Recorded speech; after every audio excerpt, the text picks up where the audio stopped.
Hello மக்களே, எல்லோரும் எப்படி இருக்கிறீங்க? எல்லாம் நல்லா இருக்குன்னு நினைக்கிறேன். இன்றைக்கி ஒரு சூப்பர் வீடியோ வந்திருக்கு. அது என்ன பார்த்தீங்கன்னா, இந்த பக்கம் பாருங்கள், பானையில் சோறு வேவுது.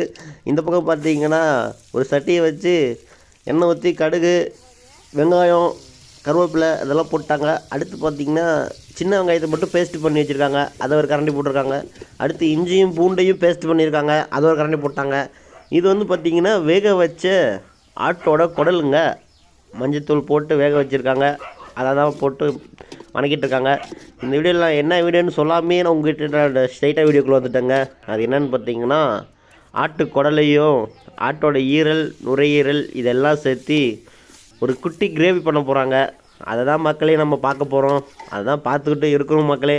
யாரெல்லாம் ஆட்டோட குடல் பிடிக்கும், யாருக்கெல்லாம் ஆட்டோட ஈரல் பிடிக்கும், யாருக்கெல்லாம் ஆட்டோட நுரையீரல் பிடிக்கும் அப்படிங்கிறத ப்ளீஸ் கமெண்ட் பண்ணுங்கள் மக்களே. அதை பற்றி நான் தெரிஞ்சுக்கிறேன். அது மட்டும் இல்லை, நம்ம வீடியோ பார்த்துட்ருக்கிற நிறையா பேர் சப்ஸ்கிரைப் பண்ணாமே பார்த்துட்ருக்குறீங்க. சப்ஸ்கிரைப் பண்ணிங்கன்னா பார்க்குற உங்களுக்கும் ஹாப்பியாக இருக்கும், போடுற வீடியோ எனக்கும் ஹாப்பியாக இருக்கும். நம்ம சப்ஸ்கிரைபர் நிறைய பேர் வந்துகிட்டே இருக்காங்க. நம்ம தொடர்ந்து வீடியோ போடணும்னு எனக்கும் கொஞ்சம் அவ்வளோ இருக்கும். ஓகே மக்களே, அடுத்து பார்த்திங்கன்னா என்னென்ன சேர்க்குறாங்கன்னு பார்த்துருவோம். கறி மசால், மட்டன் மசால், மஞ்சத்தூள், மிளகாய்த்தூள் இதெல்லாம் சேர்த்துருக்காங்க மக்களே. அதெல்லாம் போட்டு நல்லா கிண்டிக்கலாம் மக்களே. நீங்களும் இந்த மாதிரியெல்லாம் சாப்பிட்ருக்கிறீங்களா அப்படின்னு சொல்லுங்கள். இது எங்கே சமைக்கிறோன்னு பார்த்தீங்கன்னா, மாமா வீட்டில் ஒரு சின்ன ஃபங்க்ஷனுங்க, அந்த வீட்டில் தான் சமைச்சிட்ருக்கோம்.